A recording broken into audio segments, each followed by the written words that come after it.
안녕하세요. 본격 밀떡 버라이어티 밀리터리 M 진행을 맡은 신미정입니다. 우리가 전쟁의 역사나 군사학을 공부할 때 반드시 등장하는 이름 중에는 밀집 보병대형의 대명사 팔랑크스가 있습니다. 아마 영화 알렉산더에서 봤던 한 장면을 기억하는 분들도 있을 겁니다. 고대 그리스의 보병 방진이었던 팔랑크스는 오른손엔 약 2.4m 길이의 긴 창을, 왼손에는 직경 90cm의 방패를 들고 어깨와 어깨를 바짝 붙여 만드는 밀집 진영을 횡으로 만든 후 이 대형을 8열 혹은 그 이상으로 만들어 완성하는 공격 방법입니다. 단순해 보이는 진영이지만 밀집한 긴 창으로 공격을 받은 적에겐 엄청난 파괴력을 자랑하는 공격진이었고, 운 좋게 한 번의 공격을 피했더라도 연이어 공격해오는 긴 창의 공격은 정면 공격에 있어 무적이라 해도 과언이 아니었습니다. 팔랑크스는 또한 영웅의 시대가 끝났음을 상징합니다. 멀리서 동경해야 할 영웅이 아니라 내 옆에서 내 몸을 가려줄 동료의 방패에 의지하는 것. 나 역시 또 다른 동료의 방패가 되어주는 것. 그게 삶이고 전쟁이 된 것입니다. 고대 그리스 군인들의 삶은 팔랑크스를 통해 볼 수 있었지만 우리 조상들의 전쟁 속 삶의 모습은 어땠을지 또 궁금해지는데요. 문득 삶과 전쟁이 참 많이 닮아 있다는 생각을 하게 됩니다. 자, 오늘은 어떤 이야기로 밀떡 여러분들의 호기심을 해결해 드릴지 궁금한데요. 밀떡에 의한, 밀떡을 위한 본격 밀떡 버라이어티 밀리터리 M 지금 바로 시작합니다.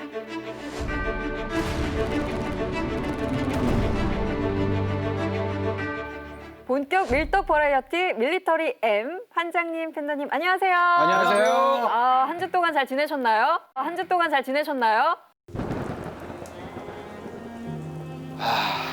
그렇습니다. 저 왜 그렇습니다. 한숨으로 시작하시는 거예요? 오늘도 좀 꽉 찬 내용으로 시작을 해볼 텐데, 이게 이제 여름도 됐고 원래대로라면 이제 올림픽을 하고 있었겠지만 그렇죠. 올해는 좀 사정이 여의치 않아서 미루어졌잖아요. 네. 근데 올림픽 시즌 때마다 이 종목 얘기를 안 할 수가 없습니다. 쐈다 하면은 만점이에요. 기가 막히지 않습니까? 그렇죠. 뭐 어떻게?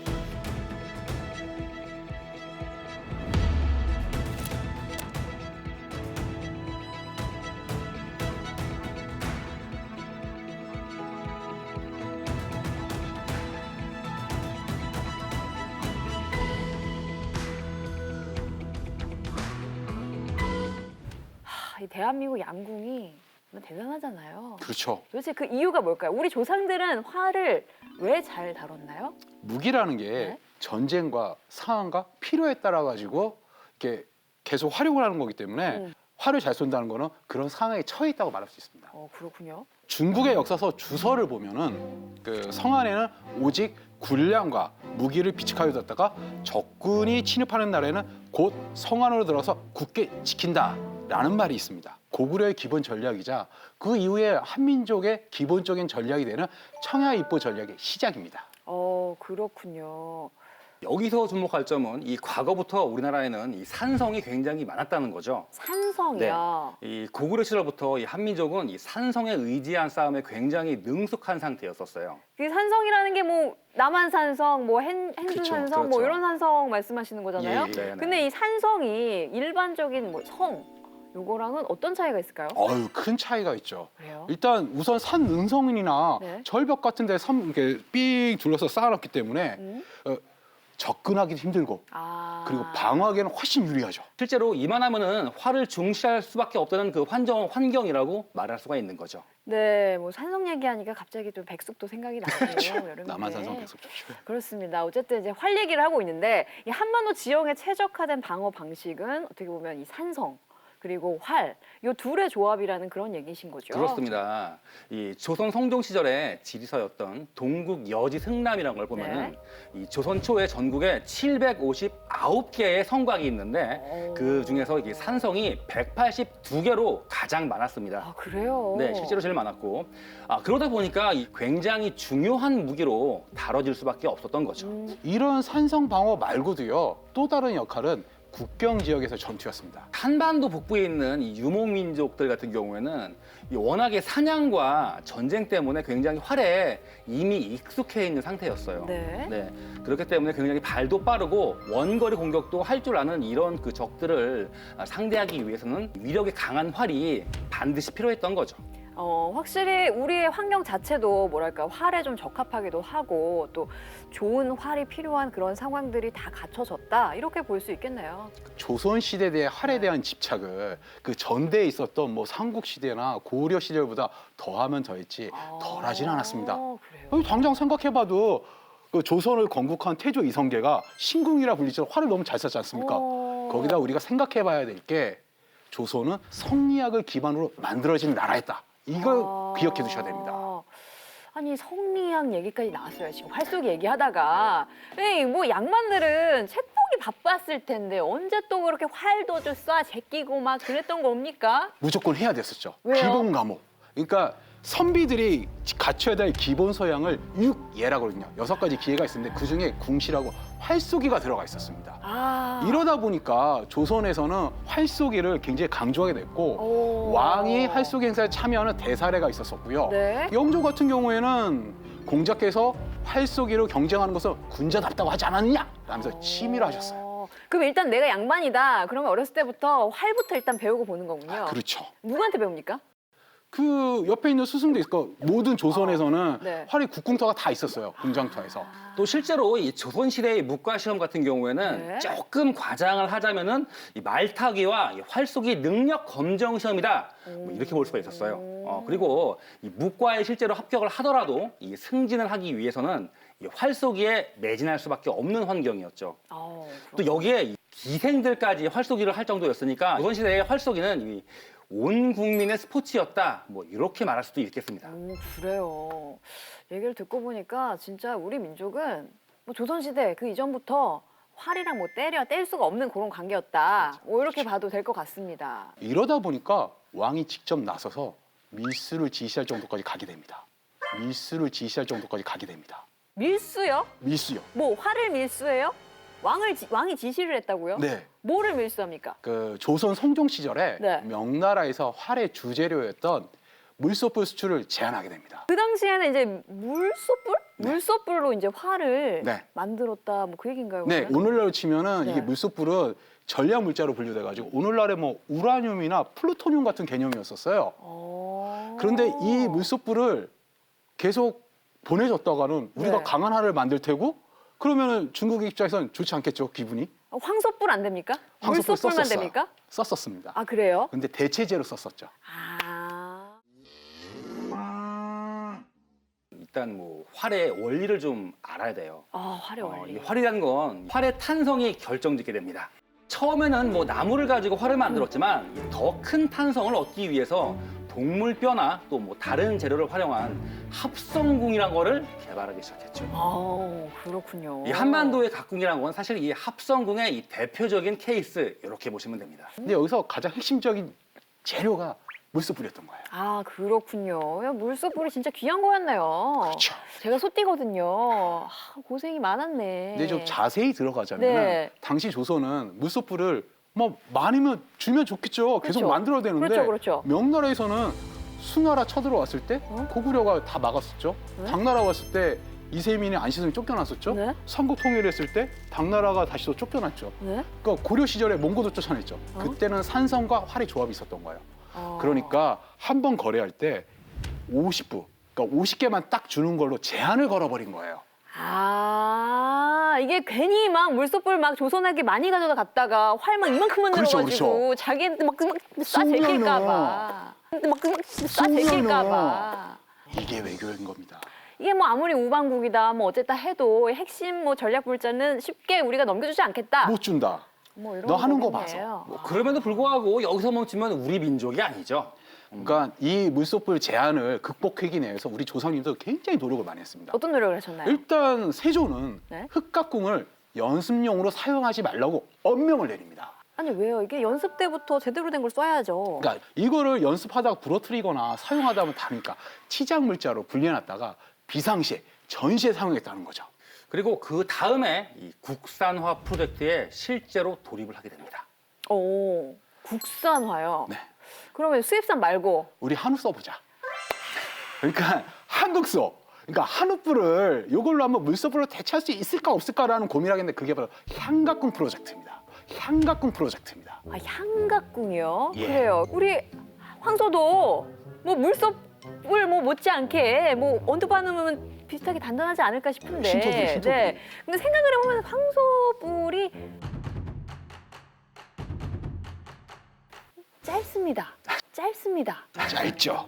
근데 그거 뭐 이렇게 얼도 한요 정도 될라나? 그러니까- 요거 가지고 어떻게 활을 만들까 싶긴 해요. 네, 실제로 이제 황해도 황소 중에서 네. 이 조선에서 키우던 그 황해도 황소 중에서 좀 약간 뿔이 길었던 것들이 좀 있었어요. 아니 뿌리 길어도 뭐 이렇진 않을 거 아니에요. 황해도 황소. 근데 이게 가장 큰 문제가 네.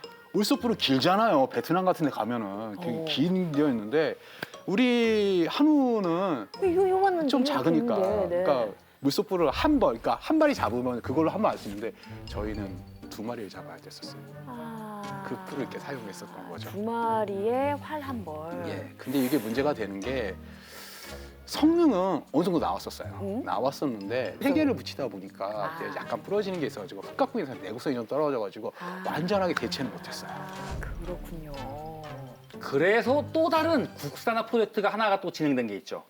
뭔가요? 바로 이 녹각궁 프로젝트였습니다. 녹각궁 녹각궁 프로젝트요. 프로젝트. 녹각궁이면은 이제 언뜻 들어도 느낌이 약간 뭐 이렇게 사슴. 사슴뿔이죠. 쪽쪽쪽. 요거. 노동노동. 근데 사실 생각을 해보면 이게 막 요즘에도 그런 거는 좀 비쌉니다. 아무래도 귀하죠. 수량도 그 당시에 좀 네. 적을 수밖에 없었죠. 저처럼 없이 자란 사람들은 그렇죠. 이렇게 쉽사리 마시지 못했어요. 그렇죠. 그런 그렇죠. 거. 근데 뭐 그때도 굉장히 귀했을 것 같은데 굉장히 괜찮았나요? 귀했죠. 그 활을 만들 수 있을 정도로 그 길고 굵은 뿔을 이렇게 지닌 성체 수사슴수가 실제로 굉장히 부족했어요. 네. 그렇기 때문에 이 사슴뿔로 물소뿔을 완전히 뭐 대체할 수 없다 이런 사실까지만 확인을 하는 정도로 끝났죠. 네, 이 원점으로 되돌아오게 됐죠. 결국은 물소뿔이 최고다. 결국은 물소뿔이다. 근데 뭐 죽으나 사나 이제 명나라에서 수입을 해와가지고 물소뿔을 가져와야 하는 상황일 수밖에 없었겠네요. 그렇죠. 그런데 네. 이때 이때 복음이 들어왔어요. 뭐요? 복음. 복음? 예, 하늘에서 복음이 떨어지는 것처럼 예. 야, 일본이 간만에 좋은 일을 저희한테 줬었어요. 세조 7년에 네. 일본에서 물소 한 쌍을 보내준 거예요. 그러니까 일본에도 물소가 있었거든요. 네. 그러니까 물소를 한 쌍을 보내주니까 네. 조선 조정은 완전 난리가 났죠. 이 물소를 잘 키워가지고 술을 늘리면 국산화 될 수 있다. 아. 이런 꿈에 부풀게 된 겁니다. 아, 그렇군요. 이제 아까 전에 이 물소뿔을 뭐 우라늄이라든지 플루토늄 정도에 비교를 하셨는데 뭐 이렇게 핵무기 재료급이 나온 셈이네요. 핵무기 재료급이죠. 어. 그러니까 세조는 이때 완전히 흥분해가지고 이 물소들을 따뜻한 경남 지방 거기서 1년 정도 적응을 시킨 다음에 1년 뒤에 네. 서울로 올려보내라. 네. 창덕궁에서 키우겠다는 거예요. 여기서 중요한 게 이 물소를 관리하는 관원들은 누구냐? 사복시라고 조선시대에 가마나 말, 소, 궁궐에서 쓰는 거를 관리하는 관청이었거든요. 네. 그러니까 지금을 치면은 청와대 후원에다가 소를 풀어놓고 농수산부 관리들 데려가지고 소를 키우라고 막 명령을 한 거죠. 오, 그 그러네요. 정도로 그러네요. 정말로 막 집중을 했었던 거죠. 네. 실제로 이렇게 뭐 노력을 좀 많이 한 덕분에 이 성종때에 가면은 물소수가 70마리까지 늘어나게 됩니다. 70마리까지 늘어나게 됩니다. 아니 그 한 쌍을 가지고 70쌍까지 번식을 시킨 거예요? 네. 근데 이렇게 갔으면 이제 국산화가 성공할 것 같았잖아요. 네. 안타깝게도 실패합니다. 아니 왜죠? 원래 네. 이 물소들이 아열대 기후에서 살았잖아요. 아. 근데 조선 시대도 그렇고 지금 봐잖아요. 겨울 되면 추워. 영하 10도 이렇게 뚝뚝 떨어지잖아요. 춥죠. 추워요. 물소가 환경 적응을 못한 거예요. 코레아 겨울 윈터 굉장히 콜드합니다. 사만사원. 네. 아 춥죠. 추워요, 안타깝네요. 물소가 이때만 계속 살았었다면 조선은 뭔가 자주국방의 어떤 그런 그랬어. 힘을 자주국방 갈수 있었죠. 물소뿔로 그냥 활을 막 생산했을 텐데 아쉽네요. 뭐 그럼에도 불구하고 네. 어쨌건 간에 이제 물소뿔을 갖다가 수입할 수 있는 루트를 뭐 다각화했다는 점에서는 굉장히 좀 의미 있는 사건이었다고 볼 수가 있죠. 근데 이렇게 애지중지한 각궁이니까 뭐 성능은 뭐 말할 필요도 없겠죠. 사거리가 뭐 대단했죠. 조선시대에 가장 널리 알려졌던 화살이 유엽전이라는 화살인데 이 화살로 120보 쏘기가 가능했어요. 120보 썼다는 게 무슨 120보면은 말입니까? 그 미터로 치면 대략 한 1보가 통상 한 1.2m 되니까 한 144m 정도 날아간다고 보시면 돼요. 아 진짜요? 네, 요즘 국궁장 평균 사이즈가 145m를 딱 잡은 게 바로 그런. 이게 좀 근데 뭐 이렇게 쏘는 그냥 쏘아서 뭐 144m를 날아갔다는 거랑 그 위력이 뭐 그냥 날아가기만 하고 힘없이 그냥 퓨 이런 거 아닙니까? 이게 총과 좀 비교를 해보자면은 네.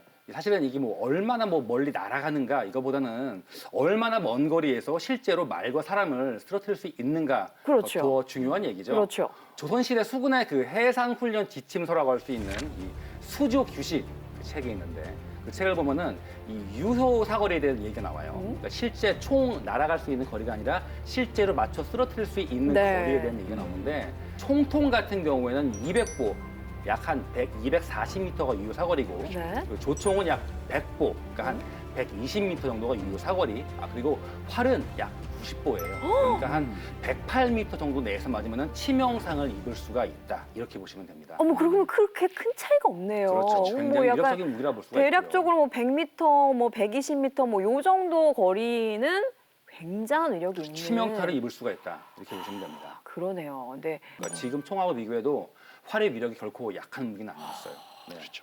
그리고 더 중요한 건 뭐냐면은 그 당시에 사용했던 그 활의 크기를 생각하면은 이게 굉장히 큰 메리트가 있었어요. 이게 무슨 말이냐면은 각궁의 크기가 대략 한 1m 남짓이에요.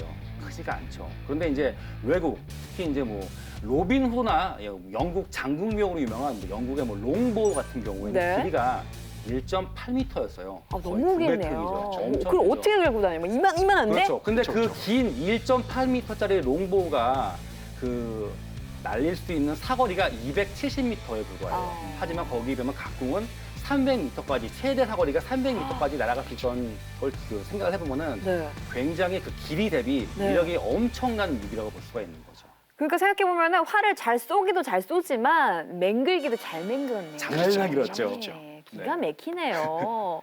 이게 뭐 어깨가 진짜 자꾸 올라갑니다. 네. 왜 이렇게 반제장 보면은 막 진짜 이렇게 쏘지 않습니까? 레골라스. 그렇죠. 이름이 생각이 안 나는데 레골라스. 이 조선시대 활만 가지고 있었어도 뭐 그냥 뭐 다 싹쓸이 했겠네요. 그 전통적으로 그 한민족이 무기를 잘 만들었어요. 지금도 잘 만들고 있고. 그런데 이 각궁이 네. 이렇게 위력적인 무기라는 건 맞지만은 싸늘하다. 약점도 좀 있었습니다. 약점도 좀 있었습니다. 약점 어떤 게 있었을까요? 그러니까 위화도 해군 때 네. 이성계가 그 사불가론이라고 쳐들어갈 수 없는 이유를 얘기했지 않습니까? 그 중에 하나가 장마철이라 악효가 녹아가지고 활이 풀어진다는 얘기가 들어가 있어요. 녹아요. 네, 이게 왜 그러냐면 각궁의 단점이거든요. 네. 그러니까 각궁은 그러니까 기본적으로 동식물성 재료로 만들어져 있어요. 네. 근데 이거를 천연 접착제였던 민호 불의 풀을 가지고 그 불에를 중탕을 해서 녹인 어교를 가지고 이거를 접착을 시켰거든요. 근데 이 불에가 습기가 차면은 풀어졌어요. 그러니까 풀이 이게 풀어지는 순간 어떻게 되겠어요? 접착제가 떨어지니까 부러지지 않더라도 네. 탄력이 떨어지니까 위력이 반감될 수밖에 없는 거예요. 보통 뭐 섭씨 한 30도 내외 그 정도에서 세심하게 관리가 들어갔어요. 각궁이 굉장히 예민한 아이네요. 이게 전쟁터에서 막 같이 이게 동고동락하는 전우가 아니라 이게 나를 도와줘야 할 어떤 무기인데 애지중지. 거의 애끼고. 뭐 신조 단지였죠. 그러니까요. 네. 일단은 뭐 활의 관리도 문제지만 이 편제에 대해서도 좀 생각을 좀 해봐야 돼요. 지금의 상식으로는 좀 이해하기가 어려운 일인데 이 임진왜란 발발 전까지만 봐도 이 조선군 체계를 보면은 방패를 든 병사를 제외하고는 전부 모든 병사가 활을 가지고 있었습니다. 그래요? 네. 또 여기에 대한 문제 의식으로 나온 게 이 임진왜란 직후에 편찬된 무예제보입니다. 무예제보요. 네. 책 이름인가요? 그렇죠. 이 명나라 척계강에 쓴 기효 신설을 토대로 이 곤봉이나 장창, 이 방패 같은 6가지 종류의 그 근접병기를 훈련시킬 수 있도록 만든 책이 이 무예제보입니다. 이 책을 좀 잘 생각해봐야 되는데 네. 임진왜란이 끝나고 나니까 조선 조직이 아무리 고민을 좀 해봤어요. 네. 우리가 왜 이렇게 힘들게 싸웠는가? 보니까 우리는 활 같은 원거리 무기에만 집착을 해가지고 근접병기, 창이나 칼 쓰는 거에서는 훈련이 좀 덜했다.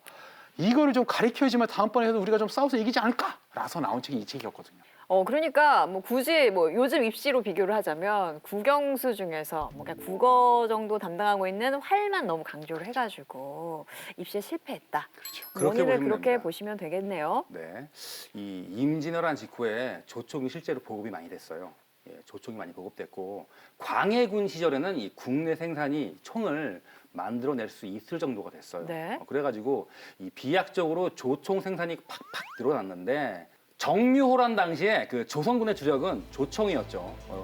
제작이 좀 까다롭긴 하지만 이 각군과는 달리 이 국내에서도 핵심적인 재료를 조달할 수가 있었고 또 이 훈련도 활에 비하면 훨씬 쉬웠기 때문에 이 조선은 총을 정책적으로 대량 생산을 많이 했습니다. 그리고 실제로 이 순조 시절에는 시장에서 조총을 막 흔하게 팔 정도로 조총이 굉장히 흔해졌어요. 시장에서 조총을 팔 정도면 정말로 대중화가 됐다는 얘긴데 그렇게 되면 이제 활은 안녕하는 건가요? 이제 활은 안녕하는 건가요? 그건 아니죠. 이런 상황에도 불구하고 활에 대한 집착을 내려놓지는 못했어요. 네. 세계적으로 보자면은 이 화약 무기가 등장하면서 활은 서서히 뒤로 물리는 분위기였는데 조선은 좀 달랐어요. 영조 시절이었던 1725년 이 비변사 등록을 보면 영조가 어느 나라 물소뿔이 더 좋은지 이런 거에 대한 질문을 합니다. 네. 조선은 조총이 있었음에도 불구하고 아직도 활에 대한 집착을 내려놓지 못했다 이렇게 보시면 되죠.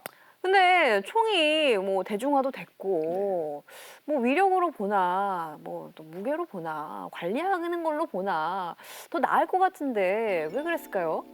그만큼 활의 위상이 대단하다고 볼 수 있는 거죠. 최종병기 활이라는 영화가 또 있어요. 네. 거기 보면은 각궁이 나오고 편전으로 애기살을 날리거든요.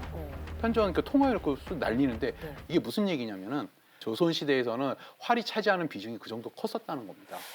그렇군요. 그리고 이런 비중은 조선이 멸망할 때까지 쭉 총과 함께 병존하게 된 거예요. 이쯤 되면 활은 애증의 관계라고 봐도 되겠네요. 때려야 뗄 수 없는 관계였죠. 네. 오늘도 정말 흥미진진한 얘기 밀리터리의 세계로 이렇게 또 흠뻑 빠져들게 되네요. 네, 알수록 파고들게 되는 게 이 세계입니다. 네, 지금까지 무기와 전쟁사 오늘은 각궁에 대한 얘기를 나눠봤는데요. 이어서 본격 총에 대한 심층 분석 토크를 이어가 보겠습니다.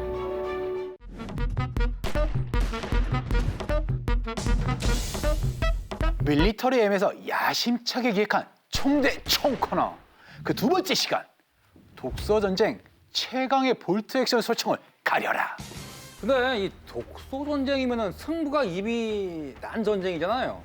오늘은 왠지 이 총대총 승패의 결과가 좀 맥 빠질 것 같은 그런 느낌이 드는데. 아니 그 베트남전에서 미군이 졌다고 M16하고 AK에 뭐 그 맞붙을 팀에서 M16에 AK 밀린다? 그렇게 말할 수 있는 거예요? 어쨌건 뭐 이 전쟁 결과만 놓고 뭐 총의 우열을 가릴 수는 없죠. 2차 대전 당시에 독일과 소련 사이에 벌어진 인류 역사상 최대 규모의 단일 전쟁이었던 독소 전쟁. 그 독소 전쟁 최강의 볼트 액션 소총을 가려라. 지금 바로 시작하겠습니다. 자, 환장님이 선택하신 기종 소개해 주세요. 전투 길이 1232mm, 무게 4kg, 장탄수 5발, 유효사거리 500m, 스코프 장착 시 유효사거리 800m. 2차 대전 당시 소련군 제식 소총으로 쓰였으며 공식 확인된 생산수만 3,700만 정. 볼트 액션 소총계의 레전드. 모신나가 M1891 30 라이플. 이야, 이게 전쟁 결과만 놓고 총의 우열을 가릴 수 없다고 하시더니만 아예 모신나갈 고르셨네요. 뭐 저는 순수한 마음으로 이 독소전쟁 최강의 볼트 액션 소총을 골랐을 뿐입니다. 자, 이번엔 팬더님이 선택하신 기종 소개해 주시죠. 전체 길이 1110mm, 무게 3.9kg, 장탄수 5발, 유효사거리 500m, 스코프 장착 시 유효사거리 1000m. 2차 대전 당시 독일군 제식소총으로 쓰였으며 공식 확인된 생산수는 1460만 정. 볼트 액션 소총계의 아버지 카라비나 98 클러치. 볼트 액션 소총계의 레전드와 볼트 액션 소총계의 아버지의 한판 대결! Get in the ring! 첫 번째 라운드 사용탄 비교 들어갑니다. 제가 이런 말을 들었어요. 그러니까 모식 나강을 쏘면 총알이 날아가는 충격파 때문에 주변의 모든 표적이 죄다 날아간다.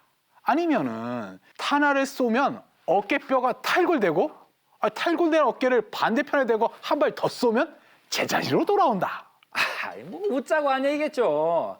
이 모신나강이 그만큼 위력이 세고 또 반동도 뭐 무지막지하다 뭐 이런 얘기인데 이게 반은 맞고 반은 틀린 말입니다. 좀 자세하게 설명해 주시죠. 일단 위력이 센 건 맞습니다.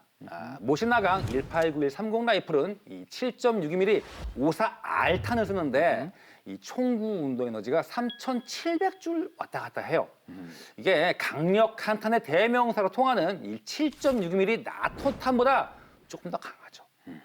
뭐 그렇다고 해서 뭐 어깨뼈가 탈골된다? 이건 좀 오바죠. 이 여성들도 무리 없이 쏠 수가 있습니다. 그렇군요. 살짝 오바였다. 그렇죠.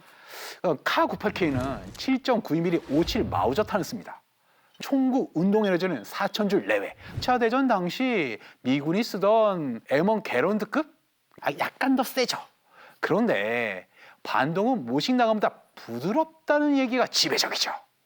정리를 하자면 카98K가 모식나강보다 위력은 더 세고 반동은 더 약하다.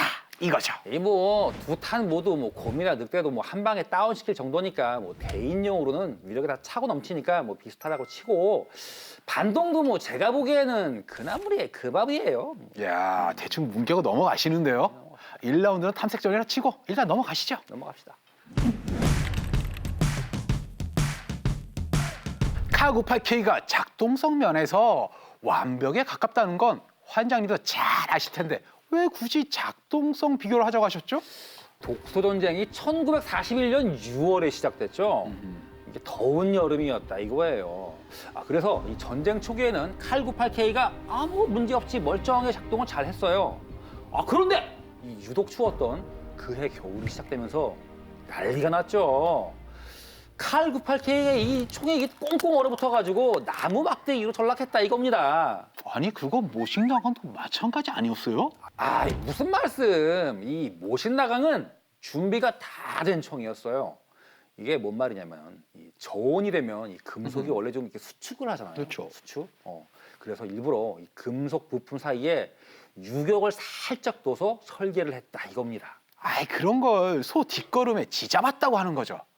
러시아가 금속 가공 기술이 워낙 떨어지니까 제작 공차를 크게 잡고 설계한 덕분이죠.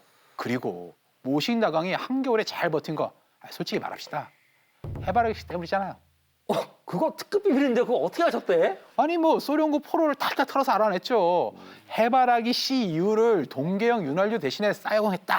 덕분에 카98K도 독소전쟁 첫 겨울을 무사히 버틸 수 있었고 그리고 다음 해부터는 제대로 된 동계형 윤활유를 만들어서 보급했다고요. 이 뭐 회심의 한 방이 싹 빗나가네. 좋습니다. 다음 라운드로 넘어가시죠. 모신나강을 우크라이나의 장작이라고 부르는 거 아시죠? 네. 이게 우크라이나에서 실제로 수십 년 동안 땅속에 묻혀있던 그 총이 모신나강 총이 발견됐는데 이게 아무런 문제 없이 작동이 됐다 이겁니다. 그만큼 내구성이 굉장히 뛰어나다 이 얘기죠. 해석이 너무 아전인수격인데요. 볼트 액션 소총은 단순해서 땅속에 수십 년간 이게 박아놨다가 파내도 구석날 구석이 없어요. 전 우크라이나 장작이란 말은 내구성하고는 무관한 말이라고 생각합니다. 그러면 어떻게 보시는데요? 총이 하도 흔해 빠져가지고 땅만 파면 나오니까 그렇게 부르는 거죠. 그리고 모식나강이 카98K보다 단순하게 만들어져서 더 튼튼하다고 생각하시는데 이거야말로 사실 왜고 가짜 뉴스입니다. 무슨 근거로 그런 말씀을 하시는 겁니까 지금? 볼트 액션 소총에서 그나마 제일 복잡한 부분이 노리새죠. 그런데 모신나강은 노리새가 여러 조각으로 분리된 형태라 내구성이 떨어져요. 가공 기술의 한계라고 봐야 하나? 반면에 카98K는 보시다시피 노리새가 거의 한 덩어리예요. 그만큼 튼튼하다는 얘기죠. 진짜 뭐 아전인수의 뭐 극치를 보여주시는군요. 이 모신나강은 이 볼트 헤드 부분이 분리식이에요. 분리식이기 때문에 이 사용 중에 문제가 생기면 그 부분만 똑 떼어내서 교체가 가능합니다. 그런데 칼 98K는 이 볼트헤더 쪽이 문제가 생기면 이 노리쇠를 통째로 갈아채워야 되는 거 아니에요? 한 덩어리라? 그렇게 하려면 돈이 꽤 들 텐데 이 독일군 예상이 빵빵했나 봅니다. 아유, 지금 내구성 대결 라운드예요. 왜 가성비 대결로 막 끌고 가는 거죠? 그리고 애초에 대결 항목에 이 이야기는 없었어요. 다음 라운드 넘어가시죠. 그러니까 볼트 액션 소총의 진정한 가치는 명중률 아니겠습니까? 그렇죠. 얼마나 먼 거리에서 한 방에 딱딱 맞추느냐. 이거만큼 중요한 게 없죠. 글쎄요, 그 독소 전쟁 당시에 소총수들이 모두 저격만 했던 건 아니잖아요. 소총의 가치를 오직 명중률만으로 논한다. 전 찬성할 수 없습니다. 네, 인정합니다. 아니, 근거리에서 마구잡이로 쏘기도 하고 여차하면은 100병 정도 해야죠. 그런 면에서 모신나강이 참 훌륭한 총이에요. 총알 떨어지면 최고급 전투용 몸뚱이로 창으로 쓸 수 있고 때에 따라서는 노랗게 쓸 수도 있고 텐트 볼 때 세워도 되고 여차하면 장작으로 그냥 불 때울 수도 있고 이렇게 다채롭게 활용할 수 있지 않습니까? 환장님도 이런 폭넓은 활용방을 염두에 두고 모신나강을 선택한 게 아닐까요? 진짜 뭐 아무런 근거도 없이 우리 모신나강을 이 맹병기 취급하시는 분들이 계시는데 정말 안타까울 따름입니다. 이 모신나강도 명중률 면에서 절대 꿀리는 총이 아니에요. 일단 칼 98KS는 이 7.92mm 탄보다 구경도 조금 작고 탄자 질량도 좀 가벼워서 탄속이 좀 빨라요. 이게 뭔 말이냐면은 칼 98K 탄에 비한다면은 소구형 고속탄이다 이거죠. 당연히 탄의 낙차, 즉 쐈을 때 떨어지는 낙차가 적을 수밖에 없죠. 그러니까 더 맞추기도 쉽고 명중률이 절대 꿀리지가 않죠. 아니, 탄속이 빠르면 뭐합니까? 그쪽 탄은 탄자 꽁무니가 뚝 잘린 형태라 날아갈 때 와류가 생겨서 공기장을 많이 받아요. 그런데 카98K는 독소전쟁 당시에 보트테일 타이탄을 썼어요. 이렇게 해놓으면 탄자 꽁무니에 와류가 덜 생겨서 공기를 뚫고 나가는 힘이 좋아지죠. 그런 논리라면 이 모신나강은 저격용으로 영 못 쓸 총이란 얘긴데 실제로 이 2차 대전 당시에 그 저격수 랭킹을 보면 200위권 내에서 독일군 저격수는 6명 뿐이에요. 6명. 나머지는 대부분 이 소련군 저격수란 말이죠. 이거 어떻게 된 거죠? 어떻게 설명하실 거죠? 예, 이걸 꺼내 드시네. 좋습니다. 최종 라운드로 넘어갑시다. 일단 이 2차 대전 당시의 저격수 랭킹 이거 해명 좀 해주시죠. 그건 총 성능하고는 전혀 관련이 없는 이야기입니다. 소련은 1930년대부터 저격수 부대를 운영했어요. 그런데 독일은 1942년 중반부터 전문 저격수 양성에 들어갔어요. 그러니까 단순히 소련군 저격수가 압도적으로 많을 수밖에 없는 거죠. 그래서 저격수 랭킹도 싹쓸이한 거고요. 뭐 철벽방어 들어오시네. 좋습니다. 사실 이 소련군이 저격수 양성에 힘을 썼던 이 결정적인 이유는 당해봤기 때문이죠. 겨울 전쟁 당시에 이 핀란드에 쳐들어갔다가 핀란드군 저격수들한테 진짜 호되게 당했거든요. 하얀 사신 15 헤이위가 특히 유명하죠. 100일 남짓한 기간 동안 500명이 넘는 소련군 병사들을 쓰러뜨렸잖아요. 그 덕분에 이 독소 전쟁 당시에 수많은 독일군 병사들이 소련군 저격수들에게 희생당했다는 거 이것도 좀 명심해 두시고요. 솔직히 소련군 저격수가 대활약한 건 독일의 기술력 덕분 아닌가요? 독일 자이스사에서 수입해간 스코프랑 마운트덕을 톡톡히 봤다고 들었는데. 그 점은 감사하게 생각합니다. 초기에는 우리도 직수입해 썼는데 1932년부터는 자이스에서 도입한 이 광학 가공 설비로 직접 만들어 썼어요 우리가. 도면까지 몰래 빼가서 만들었잖아요. 이런 거 진짜 자상자박이라고 해야 되나?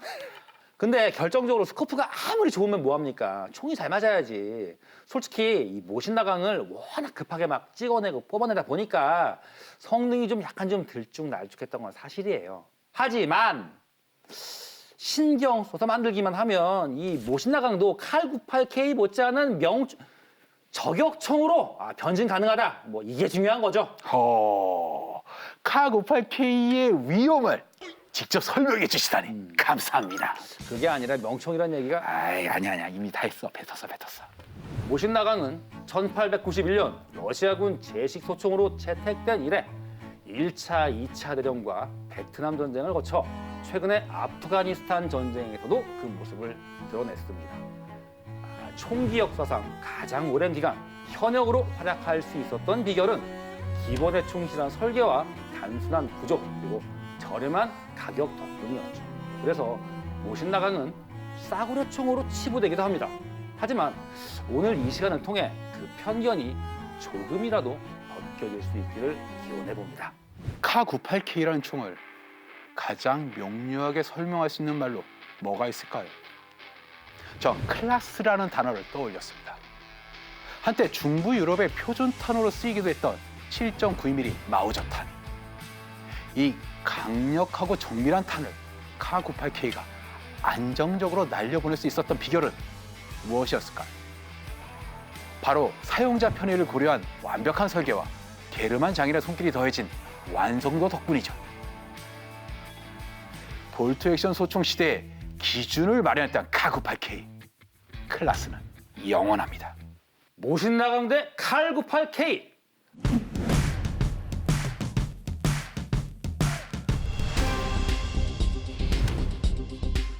하늘에서 빵이 떨어져 지방과 창문 등 주거시설에 큰 피해를 입힌 것도 모자라 지나가는 행인들에게 부상을 입히며 큰 파문이 일고 있습니다.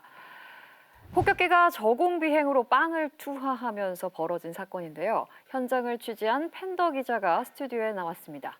팬더 기자, 이거 어떻게 된 사건인가요? 네, 1945년 4월 29일 네덜란드 암스테르담에 거주 중인 B 씨는 평소처럼 집안에서 튤립을 가꾸던 도중 폭격기에서 떨어진 빵 덩어리에 맞고 쓰러졌습니다. 네. 다행히 현장에 있던 남동생이 응급처치와 빠른 후송으로 생명에는 지장이 없는 걸로 확인됐습니다. 네, 그나마 불행 중 다행인 것 같은데 이 B 씨와 직접 만나보셨다고요? 예, 의료진의 허락하에 B 씨와의 단독 인터뷰를 진행할 수 있었습니다. 함께 영상 보시죠.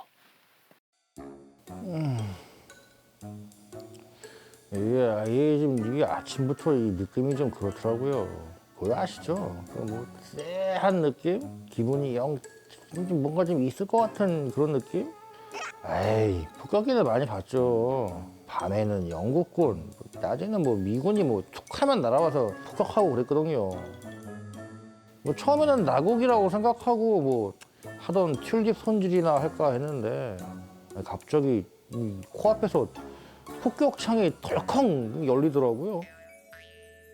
의사 양반이 그러시더라고요. 이게 내가 뭐 진짜 이 식빵에 맞아가지고 목숨을 건졌지 바게트빵 이런 거 맞았으면 뭐 지금쯤 뭐 병풍 중에서 향냄새 맡고 있었을 거다 뭐 그러시더라고. 맞는 말이지 진짜. 앞으로 내가 이제 뭘 먹고 사냐고. 고기만 먹고 살 수는 없잖아. 식빵 먹어야 되는데. 진짜 돌아버리겠네, 안 그래? 네, 현재 B 씨의 건강 상태 뭐 괜찮은 건가요? 가벼운 뇌진탕과 얼굴에 열상으로 전치 사주 진단을 받은 상태입니다. 생각보다 뭐 큰 부상은 아니어서 다행입니다. 그런데 가해자라고 할 수 있는 영국 공군의 입장 어떤가요? 네, 영국 공군 대변인의 비공식 전언에 따르면 다음 작전 때 식빵 대신 크로와상 같은 더 부드러운 빵으로 투하하겠다라는 뜻을 내비쳤습니다. 아하, 이 식량 투하 작전에 같이 참여하고 있는 미군 측에서는 바게트와 같은 딱딱한 빵은 투하하지 않겠다는 내부 방침이 정해진 걸로 확인되고 있습니다. 오, 연합군 폭격기가 네덜란드로 날아가서 폭탄 대신에 식량을 투하했다. 이거 진짜 사실인가요? 예, 사실입니다. 그러면 이 구체적으로 언제 작전을 펼친 겁니까? 이게 뭐 지상 수송 작전도 아니고 또 뭐 수송기를 동원한 항공 수송 작전도 아니고 이 폭격기를 띄워서 식량을 투하할 정도면 굉장히 긴급 상황으로 보이는데요. 그러니까요. 그러니까 2차 대전이 거의 끝나가는 1945년 4월 29일 네.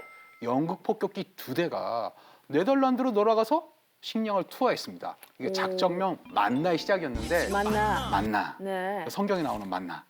그 뒤에 미국에서도 비슷한 작전이 시작했는데 바로 오퍼레이션 차우함대였었죠. 그러니까 식량 폭격 작전은 이렇게 영국과 미국에서 계속 시작을 하게 됐는데 이 작전은 히틀러가 사망한 지 일주일 뒤까지 계속 이어집니다.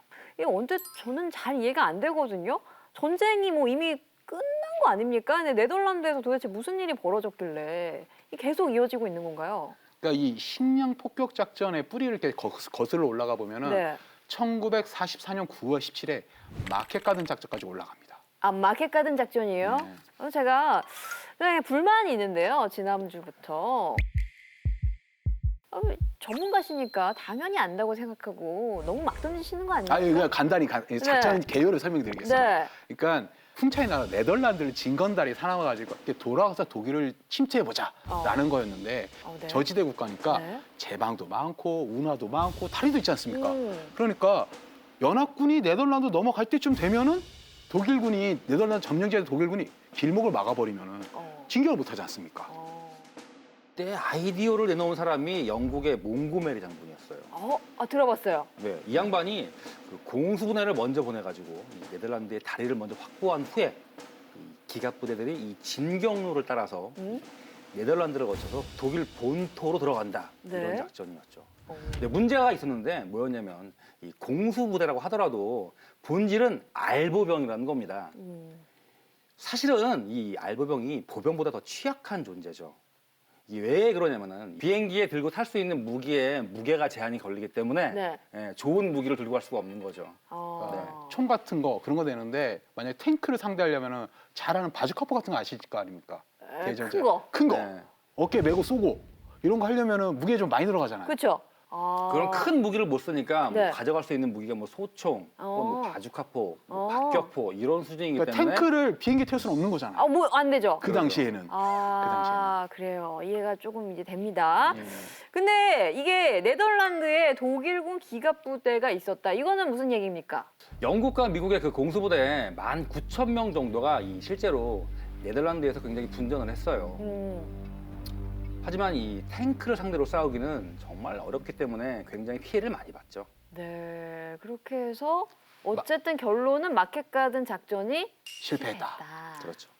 이 마켓 가든 작전이 처음 입안됐을 때는 막 난리가 났었어요. 그 당시에 영국의 네덜란드 망명 정보가 있었거든요. 야, 이 작전 한 방으로 우리 네덜란드 해방된다. 그러니까 이때 어떻게 썼냐? 우리도 도와줘야 된다, 이 작전을. 그러니까 공수사단 날라갈 테니까 네. 이때에 맞춰서 망명 정부가 우리도 도와주자. 네. 어떻게 도와줄까? 물류를 멈춰버리자라는 생각하게 돼요. 그러니까 네덜란드 현지에 있는 철도 노동자들을 포섭을 하게 돼요.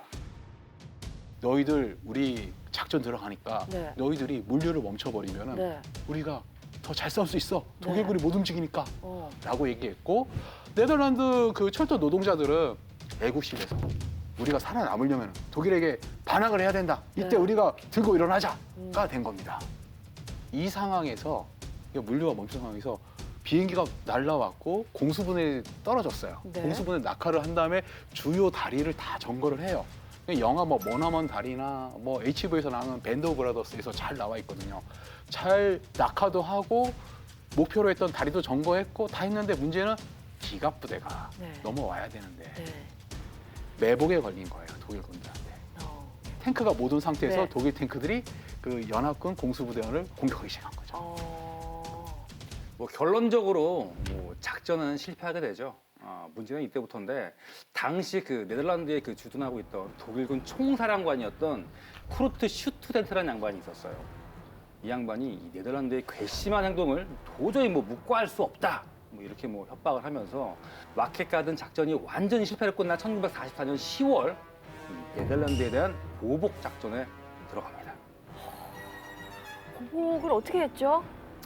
뭐 도시로 들어가는 뭐 식료품과 연료의 그 공급 루트를 갖다가 완전히 뭐 차단해버리는 이런 작전이라고 보시면 돼요. 치사하네. 그렇죠. 한마디로 도시를 완전히 뭐 고사시켜버리겠다 이런 거였죠. 이 고사 작전은 결국에 뭐 6주 만에 중단이 되긴 했지만 네. 이 식량 공급은 정상적으로 진행되지가 않았죠. 그러니까 1944년 11월, 그러니까 마켓 가든 작전이 끝나고 2달 뒤가 되면은 그 일주일 배급량이 네덜란드 성인 한 명의 일주일 배급량이 1000칼로리까지 줄어들어요. 그리고 1945년 2월이 되면은 네. 이게 580칼로리까지 쭉 떨어지게 돼요. 일주일에 580 칼로리? 배급이 너무 있네. 강제 다이어트. 아니 이게 이 현대인들이 하루 칼로리가 얼추 한 2,000칼로리 정도 됩니다. 뭐 이렇게 치킨 정도 치킨 한 마리 뚝딱 하면은 2,000칼로리가 금방이거든요. 일주일 동안 500칼로리 때 그거는 거의 뭐 죽으라는 얘기 아닙니까? 그때까지 그 연합군은 뭘 했던 겁니까? 그러니까 안타깝게도 1945년 봄까지 네덜란드는 독일이 점령했었어요. 음. 그나마 다행이라면 네. 연합군이 손 놓고 있지 않았다는 거죠. 네덜란드가 굶주리고 있기 때문에 좀 네. 도와줘야 된다는 생각을 가지고 있었는데 어떤 방법을 찾아보니까 가장 빨리 해결하는 방법이 공중보급이었다는 거죠. 그래서 폭격기에 식료품을 실어서 나가서 떨어뜨려 주자라는 것까지 고민하게 돼요. 근데 뭐 식량을 내려준다는 거니까 좋긴 좋은데, 근데 폭격기면은 이게 독일군에게 격추당하고 막 이러는 거 아닌가요? 아, 그럴 위험도 있죠. 네. 혹시 뭐 그렇게 될까봐 이 독일군과의 그 미리 접촉을 해가지고 네. 폭격기들에 대한 그 대공 사격을 하지 말라는 부탁을 하게 됩니다. 물론 협상은 그 수포로 돌아갔는데 영국 공군은 이대로 뭐 더 시간을 끌 수 없다는 판단을 딱 내리고 1945년 4월 29일 그 2대의 폭격기를 시험 삼아서 띄워요. 띄운 다음에 식료품을 포하게 된 거죠. 오. 다행히도 이 독일군도 이 폭격기에서 떨어뜨리는 게 폭탄이 아니라 먹을 수 있는 식량이라는 걸 확인한 이후에는 뭐 특별한 반격을 하지 않았어요. 덕분에 이 네덜란드 국민들은 구원을 받게 되는 거죠. 그러니까 사람을 죽이기 위한 폭격이 아니라 사람을 살리기 위한 폭격이란 말이 이렇게 적확하게 들어맞는 경우 처음이었다고 볼 수 있죠. 그렇죠. 하늘에서 밥이 내려오는 거잖아요. 빵이 떨어지고, 그렇죠. 먹을 게 떨어지고. 처음에는 저는 이 얘기를 들었을 때, 이게 무슨 말도 안 되는 황당한 얘기야라고 생각을 했는데 그 이면에는 뭐 굉장히 좀 가슴 아픈 사연이 담겨져 저런 사연이 있었네요. 있죠. 그렇죠. 네. 뭐 가끔 뭐 저희들도 하늘에서 먹을 수 있는 간식이 좀 이렇게 좀 탁탁 떨어주면 뭐 나쁘지 않죠. 저는 뭐 언제나 환영이죠. 근데 그래요? 단 조건이 있다면은 좀 이렇게 좀 부드러운 게 떨어졌으면은 전 뭐 항상 머리에 이런 걸 쓰고 있으니까 좀 딱딱한 고기, 과자. 에이 통조림이나 맞아라. 씨. Beaucoup de Français n'acceptent pas la capitulation ni la servitude pour des raisons qui s'appellent l'honneur, le bon sens, l'intérêt supérieur de la patrie.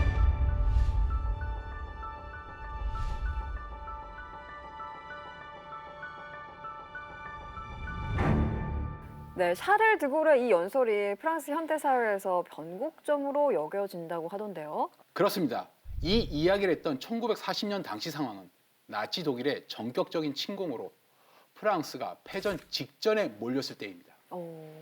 나중에 이 프랑스 제18대 대통령이 된 샤를 드골이 연설을 할 이때는 친독 괴뢰 정권의 수장이 되는 필리프 페탱이 나치 독일에 항복하는 연설을 했던 바로 다음 날이었어요.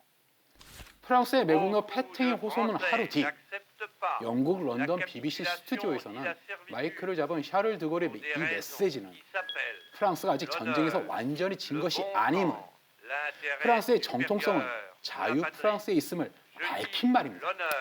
우리나라 대한민국 임시정부가 생길 때쯤과 약간 평행이론 같다는 느낌이 들어서 살짝 소름이 돋기도 합니다. 저도 뭐 털이 살짝 섭니다. 네. 역시 뭐 자유를 쟁취하는 게 쉬운 일은 아니죠. 드골의 시작은 좀 초라하고 솔직히 좀 초기에는 많은 무시를 당했지만 이 자유 프랑스군과 이 저항군의 세력은 점점 커져서 1944년 봄 12만 명을 시작으로 종전 무렵에는 무려 120만 명에 이르게 됩니다. 얘기를 듣고 보니까 우리가 대한독립 만세를 외쳤던 그 장면과 또 묘하게 겹치면서 우리랑 프랑스가 조금 비슷한 구석이 있구나라는 생각도 듭니다. 민족이란 무엇인가? 라는 책이 있어요. 그 책을 보면 이 승리의 역사보다는 패배, 억압, 고통의 기억을 공유할 때 민족성이 생겨난다 이런 대목이 나옵니다. 오늘 사실 방송 시작하면서는 어느 전투민족 이런 주제가 어렵게 느껴진다. 이야기를 어떻게 풀 수가 있을까라는 생각이 들었는데 이제는 좀 알 것 같습니다. 사실 그 어느 나라든 간에 전투의 역사를 통해서 나라를 사랑하는 마음도 생기고 또 서로에게 끈끈한 동질감이랄까 이런 게 생기는 거잖아요. 전쟁은 물론 아픈 역사지만 이 한 나라가 앞으로 나아가는 과정이구나라는 생각이 좀 들 수밖에 없네요. 그래서 우리가 이 전쟁의 역사를 참 잘 배워야 돼요. 그래서 저희가 밀리터리 M을 통해서 더 나은 평화를 위한 방법을 찾아가는 거죠. 네, 맞습니다. 전쟁 없는 평화를 추구하는 밀떡들의 시간 밀리터리 M. 오늘도 벌써 맞춰야 할 시간인데요. 앞으로 저희 밀리터리 M이 밀떡들의 성지가 되도록 더 노력하겠습니다. 모든 시청자가 밀떡이 되는 그날까지 1000만 밀떡 양성 프로젝트 밀리터리 M! 다음 시간까지 안녕히 계세요. 안녕히 계세요. 이게 맞아요? 이게 맞지. 이게 맞는 거야? 밀리터리의 세계에서 8박 메인을 꼽으라면 어떤 게 있을까요? 사륜구동의 대명사가 된 그쵸? 맞는 거예요? 사고가 났다 하면 뭐 중사는 기본이었죠. 뭐 튀어나가고 뭐 보험 처리 됩니까?